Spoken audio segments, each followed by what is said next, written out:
Hello and good morning. This is the African American Poetry Period 7 group of Cave Canem.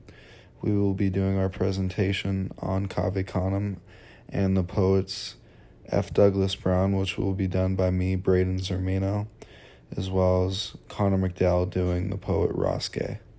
Thank you.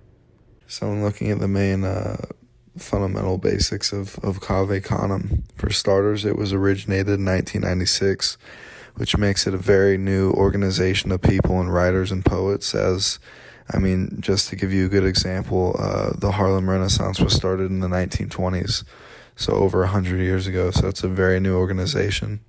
It was founded by Toy Dericote as well as Cornelius Eade, and they started this Cave Canem group in Brooklyn, New York. However, now it holds many workshops across the United States. Just a couple facts about Cave Canem. So it was awarded in 2016 the Literarian Award by the National Book Foundation, which is a very prestigious award to be given. It was also started as a week-long retreat for poets, but as you can see over time, it's branched out and established itself into a much larger role within literature. And it's not just a little 7-day retreat. It's something that a lot of people look at and lean on for good knowledge of African American poetry. A notable alumni include the Pulitzer Prize Award winner Tracy K. Smith, who's currently the director of creative writing at Princeton and also an amazing writer and poet. So as we look more into depth of Cave Canem, one thing that we'll continue to see is that they're very committed as a group to cultivating the growth within African American culture and poetry. I guess you could say it's a poetic sorority for black poets, and a lot of times they serve the underrepresentation of African Americans in literature. Their voices aren't heard very often, or they haven't been heard in the past, and they're starting to be heard now. So it also remedies the isolation of African American poets in the literary landscape. So a good quote when talking about Cave Canem says, "The major watering hole and air pocket for black poetry." In layman's terms, saying that this is a place for all African American poets to escape and a place that they can reestablish themselves culturally if need be. It's essentially a safe place for African American poets to find new information about their culture and find new perspectives on what people have seen in the past and what we might see in the future. I will now be discussing Ross Gay, the poet of the poem we'll be talking about today, known as Beholding, who is also the poet of notable poem The Book of Delights. One of Ross Gay's many notable quotes, the one that I felt spoke to me the most, is when he said, "A good little bookstore is a laboratory for our coming together." So what he's saying in this is pretty much, despite all of our differences, despite everything between us, the library is one place where we can all unite and be one person. It's somewhere that everybody can put their differences aside, despite race, culture, creed, sexuality, and spirituality. We can just all get together and get better together as one. Ross Gay's poems are mischievous and provocative, and he challenges social norms to make it easy for readers to understand. He talks about very, very serious issues while somehow making it easy for readers to take in, but also challenges what their social norms are. One of Ross Gay's readers has gone on to say that Ross Gay is able to knit crass curses to $60 SAT verbs. In other words, he can turn something merely vulgar into something meaningful and poetic with little to no ease. Ross Gay's works are described as tender, tactile, and human. In other words, they are soft but also unapologetic. He presents his readings so the audience can relate and truly understand the subject. His subjects are not easy to take in. They're extremely serious. It can be a lot to handle, but he makes sure that readers understand the subject truly. Ross Gay's poems are about being alert to the current world around us. He writes about current issues everybody faces, but specifically black Americans. He writes so young black kids can understand their world and thrive in their given situation. He makes sure to touch on police brutality and everything else that black Americans face today. Roscoe writes literary journals, and he writes by relating his relationship to the subject. So, in other words, he puts himself in every poem that he writes and writes from that perspective. So, he puts himself in the setting and then he writes from that point on, which is very unique and very unlike any other poets. And that gives a great experience for the reader because it also provides them an opportunity to do the same thing and feel like they're fully immersed in the story. Roscoe is a very questioning and perceptive writer and writes from a distinctive point of view, as I stated in the slide before. His point of view and his perspective is very unique, and it gives readers the opportunity to experience something they wouldn't experience in any other poems. Roscoe also has accumulated a number of accolades throughout his poetic career, including being a professor at Indiana University and a fellow graduate of Cave Canem. A few of Roscoe's notable works include The Tenderness Project, a group writing project and poem put together by a number of poets. He was a significant part of this writing. Another work would be Against Which, great poem. Beholding, the poem that we will be discussing today, as well as Bringing the Shovel Down. This number of works shows that he is not only a great poet, but also very trusted amongst fellow poets. So now as we dive into the deep waters of F. Douglas Brown, this is his poet breakdown.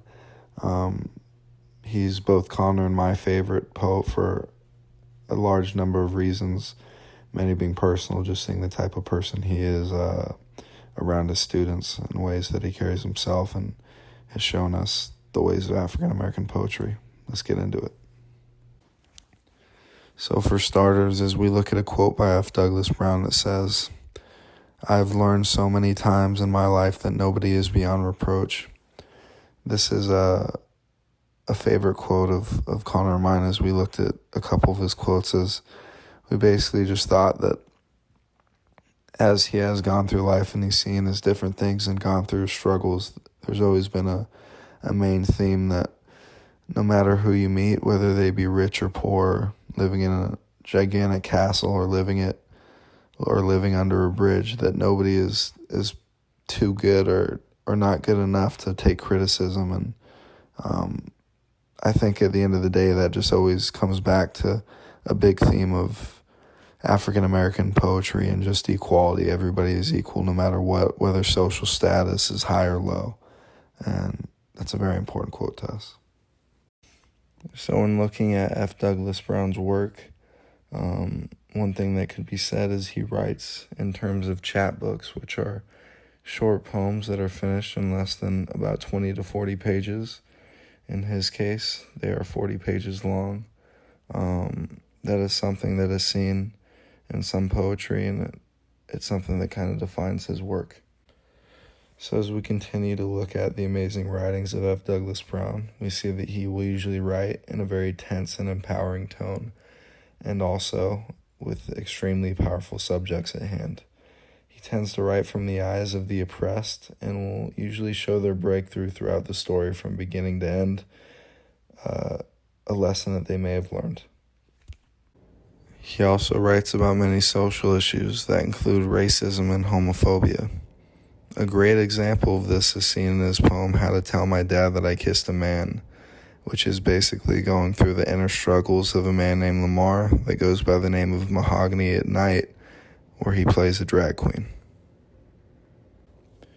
He was also a large contributing role in the book Begotten, where there's a story of a conversation with Jeffrey Davis. A backstory on this: Jeffrey Davis is an African American poet whom he met in 2012 at the Cave Canem retreat, In the retreat, following a couple writing workshops, they ended up spending their time talking about fatherhood and poetry that is able to stem from it. Following this great fact about the book Begotten and his conversations with Jeffrey Davis, we see that F. Douglas Brown a lot of times writes about fatherhood and the absence of it within the African American culture. I would say that in African American poetry, this is a continual theme that is seen and dealt with through much words and much symbolism. Now with a couple facts of F. Douglas Brown. For one, we have that he holds a master's degree from San Francisco State, a very good school, and he is also a teacher at Loyola High School, and where he teaches African American poetry to students like Connor, as well as myself. And now with just a couple of his many accolades, we have that he is the 2013 Cave Canem Prize recipient after writing 0 to 3, one of his books of poetry. He also was a large part and writer of the book Begotten. I will now be presenting Beholding, a poem by Ross Gay. In Beholding, Gay writes about legendary basketball player Julius Erving. The suspension in the poem mirrors its subject, Dr. J's scoop layup. In this layup, Dr. J avoids multiple defenders and drives baseline and goes up for a nearly impossible layup where he goes completely underneath and around the basket, which had never been done before, and completely shocked the audience.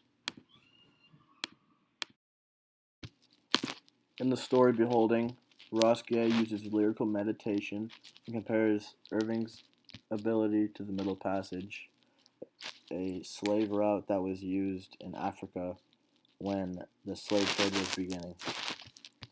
This passage was used to relocate and move slaves to where they were going to be sold. Ross Gay in Beholding shows the parallel between basketball and state violence. In other words, he compares the difficulty of facing NBA defenders and getting around the basket and scoring to the troubles that African Americans face in everyday life in America. In doing this, he shows that Beholding is a lot deeper than just basketball.